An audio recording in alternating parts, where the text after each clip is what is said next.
ಇನ್ನು ಗದಗದ ಲಕ್ಕುಂಡಿಯ ಉತ್ಖನನದ ವೇಳೆ ಹಾವು ಪ್ರತ್ಯಕ್ಷವಾಗಿದೆ. ಬೆಳಗ್ಗೆ ಗುಂಡಿಯಲ್ಲಿ ಕಾಣಿಸಿಕೊಂಡಿರುವಂತಹ ಹಾವು. ಉತ್ಖನನ ಮೇಲ್ವಿಚಾರಕ ಸಿಬ್ಬಂದಿಯಿಂದ ಆ ಹಾವನ್ನು ರಕ್ಷಣೆ ಮಾಡಲಾಗಿದೆ. ಸುಮಾರು 2.5 ಅಡಿ ಉದ್ದವಿರುವಂತಹ ಹಾವು ಉತ್ಖನನ ಸ್ಥಳದಲ್ಲಿ ಕಂಡುಬಂದಿದೆ. ಈ ಒಂದು ಹಾವು ಕಂಡಿರುವಂತಹ ಕಾರಣಕ್ಕಾಗಿ ಗ್ರಾಮಸ್ಥರಲ್ಲಿ ಆತಂಕ ಶುರುವಾಗುತ್ತಿದೆ. ನಿಧಿಗೂ ಮತ್ತು ಆ ಹಾವಿಗೂ ಇರುವಂತಹ ಸಂಬಂಧ ನಿಜನಾ ಅನ್ನುವಂತಹ ಚರ್ಚೆಗಳು ಈಗ ಮತ್ತೆ ಹೆಚ್ಚಾಗ್ತಾ ಇದೆ. ಕಾರಣ ಏನು ಅಂದರೆ, ಯಾವಾಗ ಈ ಉತ್ಖನನ ಶುರು ಆಗುತ್ತಲ್ಲ, ಆ ಸಂದರ್ಭದಲ್ಲೇ ಹಾವಿನ ಆಕಾರ ಉಳ್ಳಂತಹ ಕಲ್ಲುಗಳು ಸಿಕ್ಕಿದ್ವು.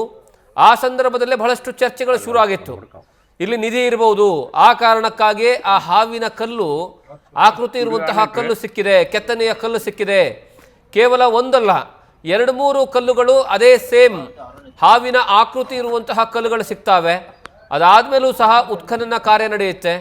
ಆ ಉತ್ಖನನ ಕಾರ್ಯ ನಡೆಯುವಂತಹ ಸಂದರ್ಭದಲ್ಲಿ ಈಗ ಮತ್ತೆ ನಿಜವಾದಂತಹ ಹಾವು ಕಂಡಿರುವಂತಹ ಕಾರಣಕ್ಕಾಗಿ ಆರಂಭಿಕ ಹಂತಗಳಿಂದಲೇ ಬಹಳಷ್ಟು ಜನ ಅಲ್ಲಿರುವಂತಹ ಸ್ಥಳೀಯರು ಹೇಳ್ತಾ ಇದ್ರು, ಹೌದು ಈ ಲಕ್ಕುಂಡಿಯಲ್ಲಿ ಏನಂತಂದರೆ ನಿಧಿಗಳಿರುವಂಥದ್ದು ಸರ್ವೇ ಸಾಮಾನ್ಯ. ಕಾರಣ ಏನು ಅಂತಂದರೆ, ಈ ಹಿಂದೆ ಸುಮಾರು 5 ಮನೆತನಗಳು ಆಳಿರುವಂತಹ ಭೂಮಿ ಇದು.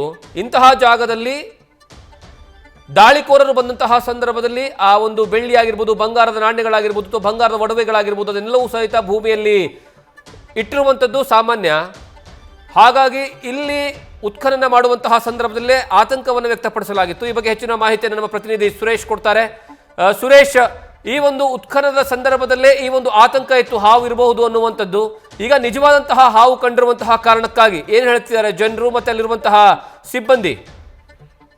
ಹೌದು ಜಗದೀಶ್, ಏನು ಬೆಳಗ್ಗೆ ಈ ಒಂದು ಉತ್ಖನನ ಕಾರ್ಯದಲ್ಲಿ ಅನ್ನುವಂಥ ಬ್ಲಾಕ್ನಲ್ಲಿ ಹಾವು ಪ್ರತ್ಯಕ್ಷ ಆಗಿರುವಂಥದ್ದು. ಸುಮಾರು 2-2.5 ಅಡಿ ಇರುವಂಥ ಒಂದು ಹಾವು ಇದು ಏನು ಪಟ್ಟಿ ಹಾವು ಅಂತ ಹೇಳಿ ಕರೀತಾರೆ. ಪ್ರಮುಖವಾಗಿ ಏನು ಸಾಕಷ್ಟು ದಿನಗಳಿಂದ ಏನು ಉತ್ಖನನ ನಡೀತಾ ಇತ್ತು, ಉತ್ಖನನ ನಡೀತಾ ಇದ್ದ ಸಂದರ್ಭದಲ್ಲಿ ಸಾಕಷ್ಟು ಕಲ್ಲಿನ ಮೂರ್ತಿಗಳು 5 ಅಡಿ 3 ಅಡಿ ಆಗಿರುವಂಥ ಕೆಲವೊಂದಿಷ್ಟು ಗಡ್ಸರ್ಪಿನ ಹಾವುಗಳು ಏನು ಪ್ರತ್ಯಕ್ಷ ಆಗ್ತಿದ್ವು. ಆ ಹಿನ್ನೆಲೆಯಲ್ಲಿ ಸಾಕಷ್ಟು ಜನರು ಕೂಡ ಇಲ್ಲಿ ನಿಧಿ ಇರ್ಬೋದು, ಆ ಹಿನ್ನೆಲೆ ಒಳಗೆ ಈ ತರ ಕಲ್ಲಿನ ಹಾವಿನ ಮೂರ್ತಿಗಳು ಸಿಗ್ತಾ ಇದ್ದಾವೆ ಅನ್ನುವಂಥ ಹೇಳಿಕೆಯನ್ನ, ಅಭಿಪ್ರಾಯವನ್ನ ಕೂಡ ಕೊಡ್ತಾ ಇದ್ರು. ಅದ್ರ ಜೊತೆಗೆ ಇವತ್ತು ಬೆಳಗ್ಗೆ ಏನು ಗುಳಪ್ಪ ಅನ್ನವ ರೈತ, ಏನು ಈ ಸ್ಥಳೀಯ ಲಕ್ಕುಂಡಿಯ ರೈತ ಗುಳಪ್ಪ ಅನ್ನವ ರೈತನಿಗೆ ಈ ಒಂದು ಹಾವು ಪ್ರತ್ಯಕ್ಷ ಆಗಿತ್ತು. ಆ ಹಾವನ್ನ ಇಲ್ಲಿನ ಸ್ಥಳೀಯರು ಏನು ಸಿಬ್ಬಂದಿಗಳು ಮತ್ತು ಆ ರೈತ ಸೇರಿಕೊಂಡು ಹಾವನ್ನ ರಕ್ಷಣೆ ಮಾಡಿ ದೂರದ ಹೊರವಲಯದಲ್ಲಿ ಬಿಟ್ಟು ಬಂದಿರುವಂಥದ್ದು. ಈಗ ಈ ಒಂದು ಹಾವು ಪ್ರತ್ಯಕ್ಷ ಆದ ನಂತರ ಸಾಕಷ್ಟು ವಿಚಾರಗಳು, ಸಾಕಷ್ಟು ಬೇರೆ ಬೇರೆ ವಿಚಾರಕ್ಕೆ ಎಡೆಮಾಡಿ ಕೊಡ್ತಾ ಇದೆ. ಒಬ್ಬೊಬ್ಬರು ಒಂದೊಂದು ಹೇಳಿಕೆಯನ್ನು ಕೊಡ್ತಾ ಇದ್ದಾರೆ. ಒಂದು ಇನ್ನು ಕಾರ್ಮಿಕರಿಗೆ ಆತಂಕ ಒಳಗಾಗಿದ್ರೆ, ಇನ್ನೊಂದು ಕಡೆ ಈ ಒಂದು ಹಾವು ಏನಿದೆ ಇಲ್ಲಿ ನಿಧಿ ಇರ್ಬೋದು ಅನ್ನುವಂತ ಹೇಳಿಕೆಯನ್ನ, ಅಭಿಪ್ರಾಯವನ್ನ ವ್ಯಕ್ತಪಡಿಸ್ತಾ ಇದ್ದಾರೆ. ಅಂದ್ರೆ ಜೀವಂತ ಹಾವೇ ಸಿಕ್ಕಿರೋದ್ರಿಂದ ಇಲ್ಲಿ ನಿಜವಾಗ್ಲೂ ಏನು ಬೇರೆ ಬೇರೆ ರಾಜಮನೆತನಗಳು ಆಳಿ ಹೋಗಿದಾವೆ. ಇಲ್ಲೇನು ಟಂಕ ಶಾಲೆ ಇತ್ತು, ವಾಣಿಜ್ಯ ನಗರವಾಗಿತ್ತು, ಏನು ಎಲ್ಲವೂ ನೆಲದಲ್ಲಿ ಭೂಮಿಯಲ್ಲಿ ಉದಿ ಹೋಗಿದಾವಲ್ಲ.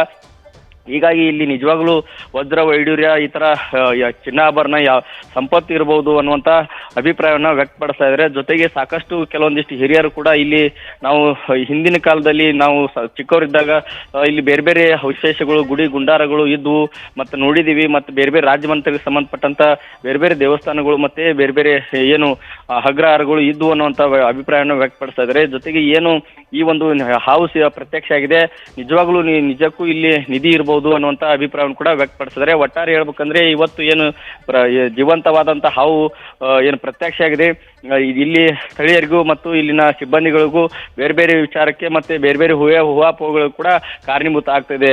ಜಗದೀಶ್, ಥ್ಯಾಂಕ್ ಯು ಸುರೇಶ್, ನಿಮ್ಮೆಲ್ಲ ಮಾಹಿತಿಗಾಗಿ.